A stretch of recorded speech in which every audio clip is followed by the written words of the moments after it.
Dari Menteri Desa. Baik, terima kasih. Bismillahirrahmanirrahim. Assalamualaikum warahmatullahi wabarakatuh. Salam sejahtera buat kita semua, Pak Pimpinan Rapat, Pak Prof.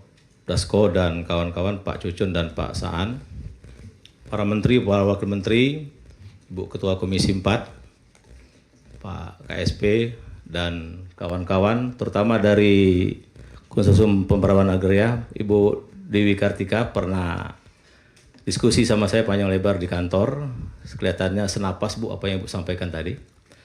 Jadi pimpinan kami sampaikan dari data kami, memang data bisa diperdebatkan Pak Agus ya, bahwa kalau data kami sekarang hampir 3.000 desa itu masuk dalam kawasan hutan. Artinya desanya kawasan hutan semua. Bayangkan ini Pak Dasko, desanya penduduknya ada, KTP-nya ada, ikut pemilu, tapi desanya kawasan hutan semua. Diklaim kawasan hutan. Ya begitu, kira-kira begitu. Contoh yang paling dekat ini dengan Jakarta, yaitu Desa Sukawangi. Nggak jauh dari kita ini, dekat Jonggol sana. 100% desanya itu kawasan hutan, Pak Dasko. Dan mereka nggak bisa nggarap apa-apa, kalau nggarap ditangkap. Sudah 4 orang yang ditangkap. Kemudian ada hampir 16.000 desa yang ada di berhimpit dengan hutan, Bu Dewi. Artinya ini rumah mereka, belakang rumahnya ini Pak Dasko sudah hutan. Jadi mereka nggak bisa nggarap, bahkan untuk nyari lahan kuburan pun nggak bisa, Pak. Ini banyak laporan ke kami.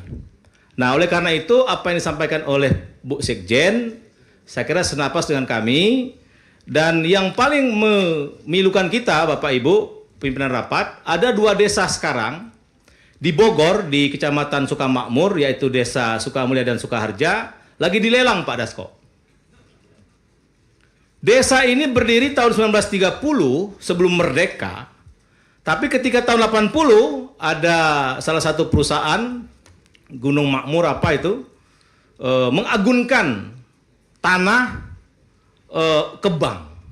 Ini kredit macet, ternyata tanah itu tanah desa. Dan sekarang sedang dipasang pelangnya. Saya kira ini DPR bersama pemerintah harus ambil sikap Pak Dasko. Tidak boleh di negeri ini yang 80 tahun Indonesia merdeka ada desa yang dilelang, Pak.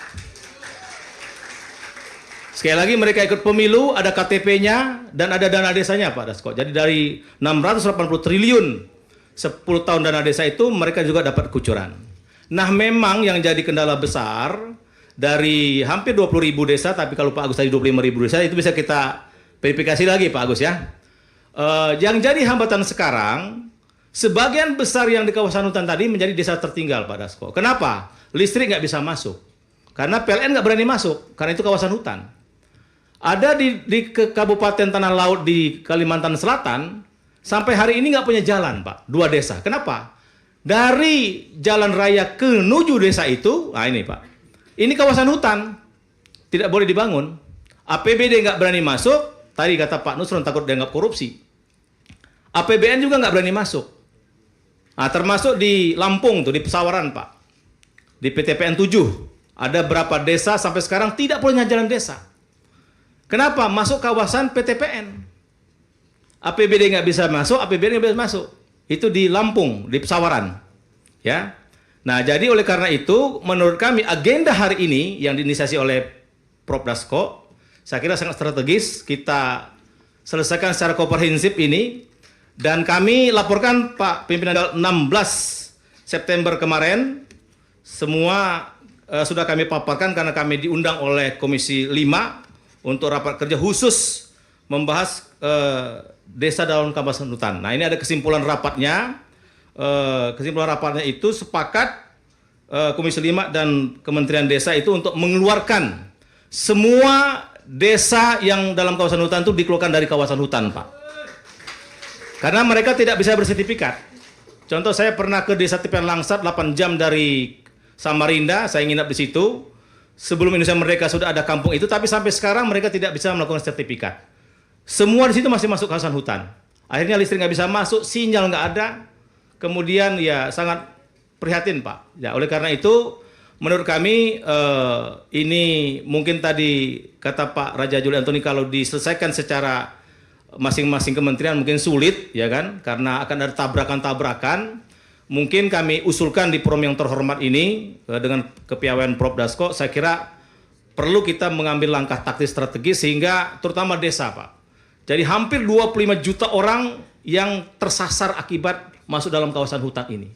Dan rata-rata mereka miskin karena tidak punya infrastruktur dasar, pendidikan dasar, kemudian yang lain-lain. Nah oleh karena itu kami berharap konflik yang ditampilkan oleh Ibu Dewi Kartika tadi itu segera kita akhiri. Karena itu ada rakyat di desa semua dan mereka sebenarnya tidak banyak yang dituntut Pak. Cuma kadang-kadang cari makan tapi menggarap belakang rumahnya karena kawasan hutan ditangkap. Banyak di penjara Pak, hampir 1.000 orang sekarang yang dipidana. Nah oleh karena itu sekali lagi kami sudah rapat dengan Komisi 5. Kesimpulan saya sudah jelas, mudah-mudahan ini bisa ditindaklanjuti oleh pimpinan DPR dan tentu oleh pemerintah.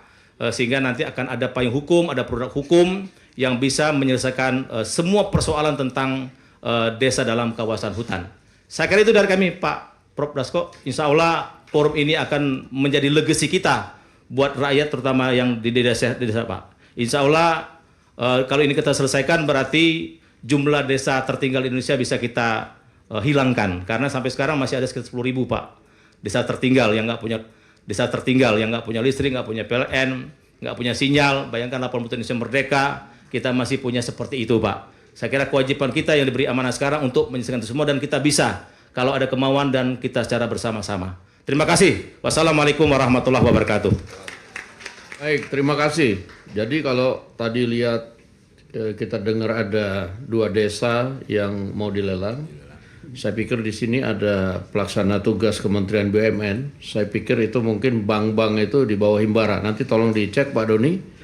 Sama nanti tolong coba disampaikan